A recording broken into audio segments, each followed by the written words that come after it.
Any characteristic of a system is called a property. Some familiar properties of fluids are pressure, temperature, volume, mass, and so forth. The density of a substance is the mass of matter contained in a unit volume of the substance. Density can be illustrated by way of buoyancy, that is, observing which fluids sink or rise in other fluids.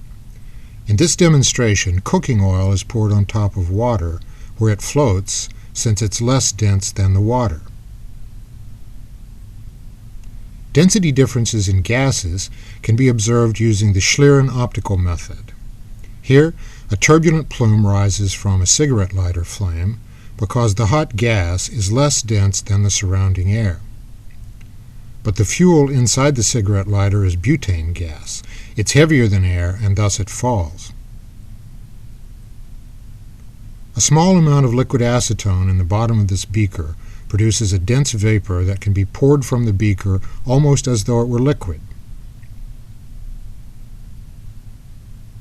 In this computational fluid dynamics, or CFD simulation, cold air from an open freezer of the sort found in grocery stores falls to the floor. The density of a gas is inversely proportional to its temperature. Sometimes density differences can drive a fluid instability. Here, warm salty water overlies cool fresh water. Natural disturbances at the interface are amplified by the density difference, causing the two liquid layers to diffuse into one another, a phenomenon called salt fingers. A beaker of water at room temperature has a vapor pressure that's only a fraction of 1 atmosphere. However, when we heat the water, the vapor pressure increases. If we heat it enough, the vapor pressure reaches 1 atmosphere and the liquid boils. Some volatile fluids have vapor pressures much higher than that of water. This one, tetrafluoroethane, has a vapor pressure higher than 1 atmosphere at room temperature. It boils spontaneously without requiring a separate heat source. Water exerts great pressure on divers, and gases, especially nitrogen, become dissolved in the blood. If the diver ascends to the surface too fast, the high nitrogen vapor pressure causes bubbles to form in the bloodstream. The resulting medical condition, known as the bends, is potentially deadly. Vapor pressure is also an issue for high-speed propellers, because the local pressure around the fast-spinning blades can fall below the vapor pressure of the water. When that happens, a type of local boiling known as cavitation occurs. This high-speed movie shows cavitation in water flow around a blunt object. Cavitation can cause damage due to the effect of bubble formation and collapse near a surface. A CFD simulation shows that we can also model the formation of such turbulent cavitation zones. The specific heat of a fluid is the amount of energy required to raise the fluid temperature by 1 degree.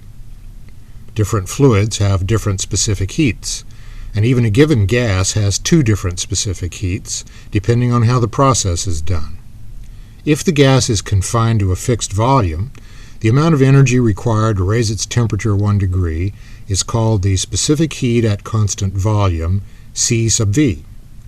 However, if we allow the gas to expand freely, then a somewhat larger specific heat at constant pressure, C sub P, is found. The difference is due to the amount of energy that went into expanding the gas. The ratio of these two specific heats, K, equal to C sub P over C sub V, is an important parameter describing the gas's thermodynamic behavior. Fluid compressibility describes the change in pressure required to produce a certain change in volume at constant temperature. Liquids are not very compressible, which is to say that their densities don't change very much, even over a tremendous pressure range. Gases, on the other hand, are very compressible. This is nicely illustrated by the Cartesian diver, a weighted medicine dropper filled with air, afloat inside a sealed bottle of water. When pressure is applied by squeezing the bottle, the water density doesn't change, but the air bubble inside the diver is compressed. As the air bubble shrinks, water comes in and the diver loses buoyancy and sinks. When we release the pressure, the air expands, drives the water out, and the diver's buoyancy is restored. This graphic little demonstration comes directly to us from that great 17th century French thinker René Descartes. And now, viscosity. We automatically think of a viscous fluid as thick, slow-moving, and sticky. But all fluids are viscous, including gases, and the faster you move through them, the more viscous drag resists this motion. Meteors enter the Earth's atmosphere at tremendous speeds and usually burn up due to the conversion of their kinetic energy into heat by the viscosity of the air. These burning rocks are erroneously known as shooting stars. We measure viscosity with a viscometer. One type of viscometer depends upon the wall friction inside a tube. Here, green-colored water drains faster than the more viscous blue-colored sugar water solution. The draining time can then be related directly to the liquid viscosity. Another type of viscometer generates and measures viscous stress in the fluid between a rotating rod and a surrounding cup. Temperature has a great effect on viscosity. For example, honey at room temperature is slow-flowing compared to water. If the honey is heated to about 40 degrees centigrade above room temperature, its viscosity falls and now it flows like water. Cool the honey to 15 degrees centigrade below room temperature, though, and it barely flows at all. Viscosity makes fluids stick to solid surfaces. Dip your finger in the honey and then withdraw it. The honey drains away, but right at the surface of your skin it has zero relative speed, so it sticks to your finger. This requirement of no relative fluid motion at a solid surface is known as the no-slip condition, and it comes directly from treating the fluid as a continuous substance. The no-slip condition is also vividly illustrated by this CFD animation, which shows colored velocity contours. The right side of the container of oil is moving upward, and viscosity causes the oil to be drawn up with it. In this case, the no-slip condition requires that the velocity of the oil in contact with the plate be the same as the velocity of the plate, which is colored red in this animation. A fluid with constant viscosity coefficient mu at any strain rate, represented by the velocity gradient du dy, is called a Newtonian fluid after Sir Isaac Newton. Water, air, and many familiar fluids behave according to this simple Newtonian law. However, some fluids, such as suspensions of particles or polymers, do not behave this way, and they're called non-Newtonian fluids. This thick solution of cornstarch in water is an example of a non-Newtonian shear thickening fluid. Hit it with a hammer, and it acts like a solid. Deform it more slowly with your finger, and it acts more like a liquid. Silly putty is a shear thickening memory fluid. You can bounce it around and it remembers its spherical shape. Let it sit for a while, though, and it spreads out like a viscous liquid. Other non-Newtonian fluids are shear thinning.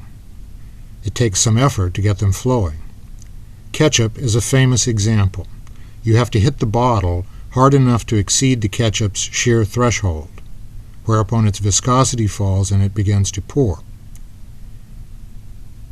Paint is another example of a shear thinning fluid. It's viscous enough to stick to the brush because the applied shear stress is small. But its viscosity drops dramatically as it's sheared, so we can apply it to a wall in a thin coating.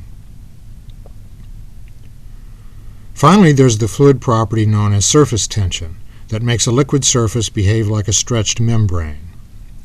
The water strider insect walks on water by making use of surface tension.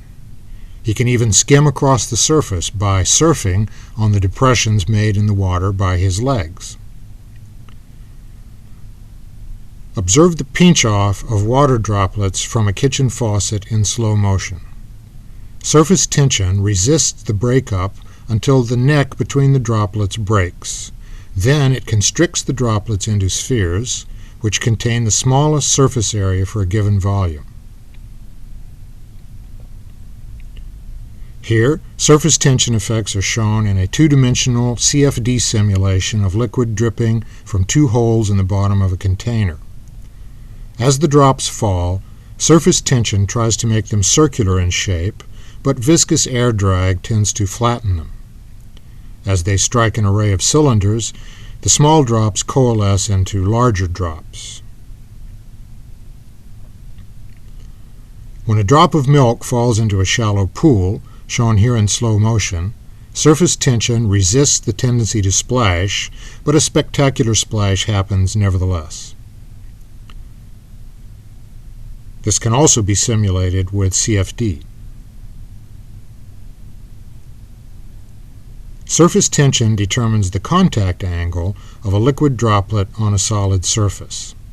Here, water is dropped on a smooth plastic surface, producing a contact angle of about 90 degrees. Alcohol, dyed blue, wets the surface with a smaller angle, but a drop of mercury has a contact angle greater than 90 degrees. Mercury is non-wetting, and its surface tension is much greater than that of alcohol or water. Water in a glass tube wets the glass and thus curves upward at the solid-liquid interface, forming a meniscus. Mercury, however, does not wet the glass, and so forms a meniscus in the opposite direction. Water easily wets the surface of this bar of soap. Soaps and detergents are used to help wash things because they lower the surface tension of water, allowing it to soak into pores and soiled areas. Watch this soap boat demonstration. A drop of liquid soap at the stern of the boat breaks the surface tension there, and higher surface tension at the bow draws the boat forward. Here's a soap bubble being filled with a heavy gas. The surface tension in the liquid skin of the bubble constricts it and produces enough internal pressure to expel the gas back out the filling tube. The fountain of expelled gas is made visible by the Schlieren technique. As a final demonstration of fluid properties, observe these wine tears. Surface tension in the film of wine on the sides of the glass increases as the volatile alcohol evaporates, leaving water behind. This pumps wine up to the top of the film, where it collects and streams down continuously. This stately and beautiful phenomenon illustrates the two fluid properties of surface tension and vapor pressure.